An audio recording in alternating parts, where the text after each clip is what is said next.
let's go ahead and talk about a pattern that allows us to retreat backwards, okay? So the obvious pattern would be a back pedal, right? So whether I'm doing a compact back pedal or an extended back pedal, that's the obvious one. But that's not a really efficient and effective way in the sport of basketball when we're trying to stay somewhat connected athletically and defensively. But a back pedal is great if I'm in transition and I have no one behind me and I'm just trying to get a view of the court. That's a great way to do it. It's very effective and very efficient. But when I'm defending someone and they go by me, and yes, they're going to go by you at times. I know defensively, as a coach, I don't like players to get beat. It's going to happen. That's just the nature of it. So the better we prepare our players to be able to retreat back using a hip turn, the better off they are. So let me give you an idea of what a hip turn is.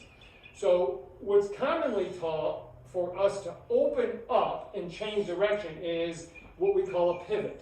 The only time I ever want my players using a pivot is when they have the ball in their hand and they're trying to move their body to get a better angle to pass or to protect from a defender getting the ball from them, okay? That's it. Other than that, we want to do what we call a hip turn or repositioning of the feet.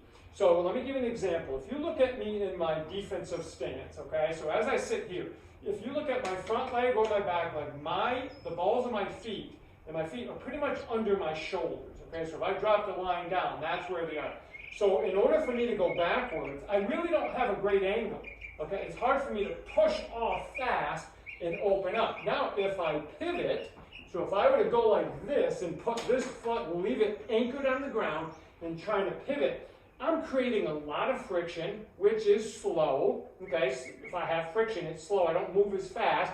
And sometimes that's an advantage, right? When we want to have friction, especially on a change of direction, I want a lot of friction on my feet because it slows that foot from moving away from the direction I want to go. But now what I need is I want to reposition. So I need this backside leg. If I'm going to open towards you and go back this way, maybe I'm going to shuffle back, right?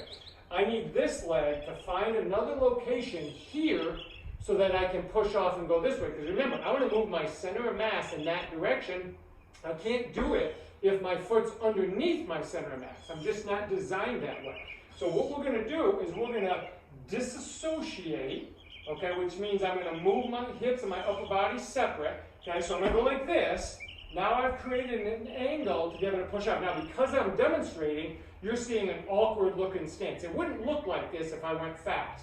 But what you did notice is my leg found a better angle, but because I'm stopping, you're noticing my knee is over my foot. We wouldn't see that, but what I wanted you to see is this foot under me, now it's in front of me. Now if I'm actually pushing off, you're going to notice quickly how the angle of my foot goes from here, because that's not really where I want it. It'll go to here. Now I'm in a great push-off, just like we learned in the lateral shuffle or the lateral run. Now I can take off and go. So watch. We're going to do what we call a pop off. I'm popping off, and I'm escaping from this space.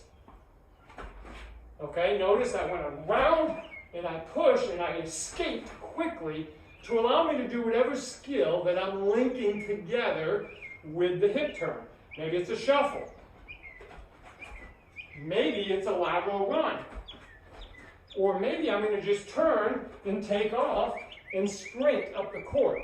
So the hip turn, I disassociate, okay? Upper body kind of stays at you because I'm still designed to stay focused where my eyes are, right?